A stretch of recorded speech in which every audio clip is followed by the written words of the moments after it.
woman disappears. The evidence is thin. The suspects are silent. But beneath the surface lies a chilling truth waiting to be uncovered. Emily Carter was 29 years old, a graphic designer, quiet, reserved, and deeply loved by her family. On the evening of March 12th, she left her office in downtown Raleigh, North Carolina. She texted her sister, "Almost home." That was the last anyone heard from her. Her car was found 2 days later, parked neatly near a forest trail.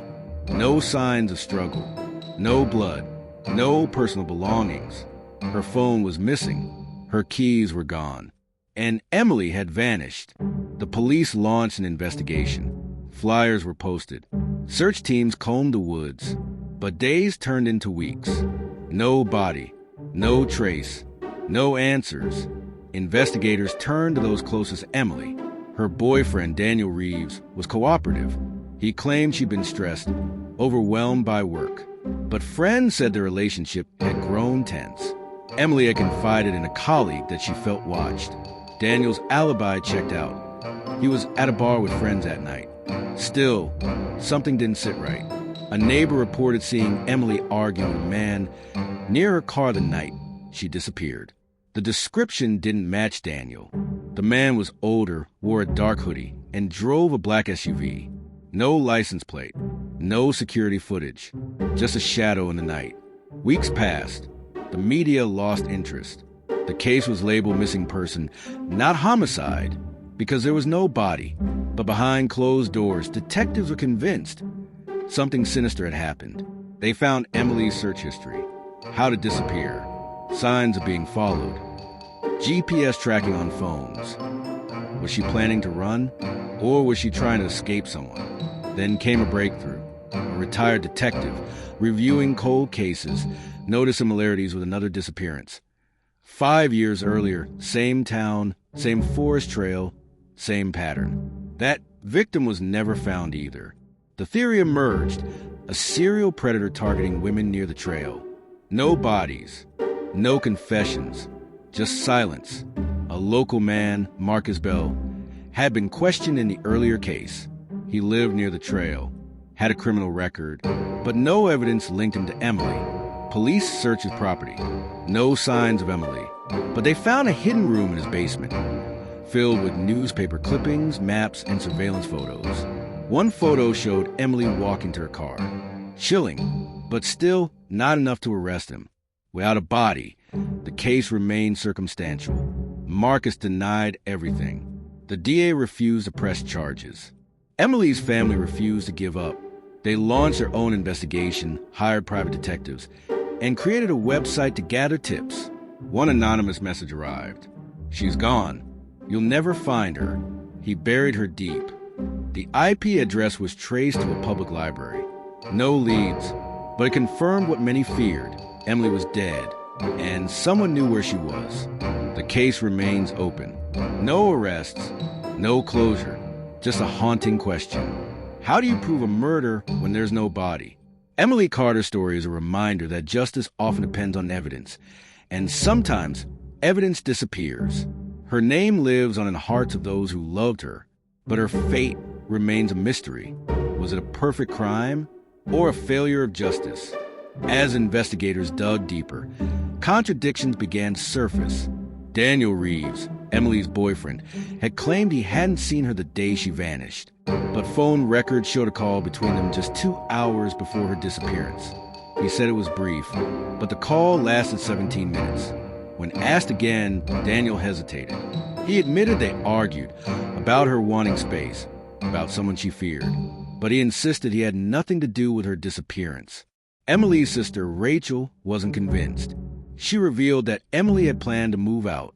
She had packed a bag. It was missing from her apartment. Was Daniel hiding something? Or was he simply overwhelmed by grief? In today's world, digital footprints tell stories people won't. Investigators examined Emily's cloud storage, hidden folders, encrypted notes. One file stood out, titled, "If Anything Happens to Me." Inside was a list of names. Daniel, Marcus Bell, a third name, J. Monroe. No one knew who that was. The file included screenshots of threatening messages. You talk, you disappear. You think you're safe. You're not. The messages came from an anonymous number. The SIM card was prepaid, untraceable, but the tone was clear. Someone wanted Emily silent, who was J. Monroe. A search revealed a man named Jacob Monroe, a former co-worker of Emily's. He had left the company abruptly 6 months earlier. Rumors swirled. Workplace harassment, threats, obsession.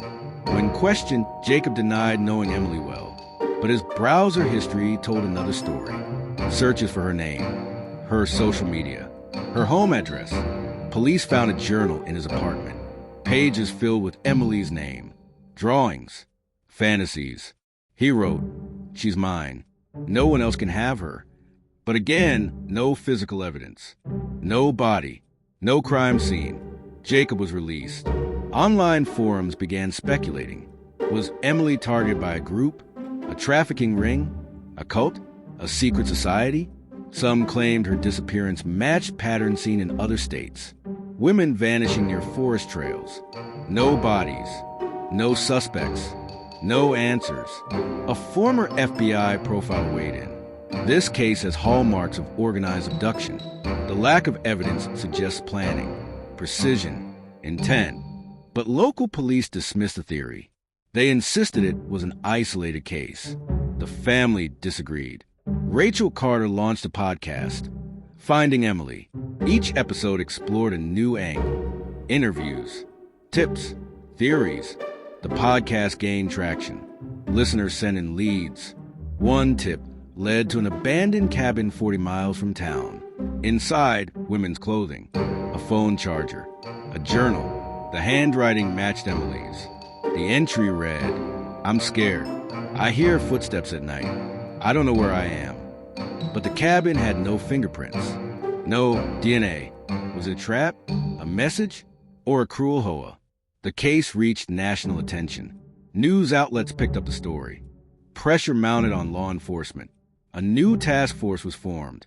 They re-examined every piece of evidence. A breakthrough came from an unlikely source, a dog walker.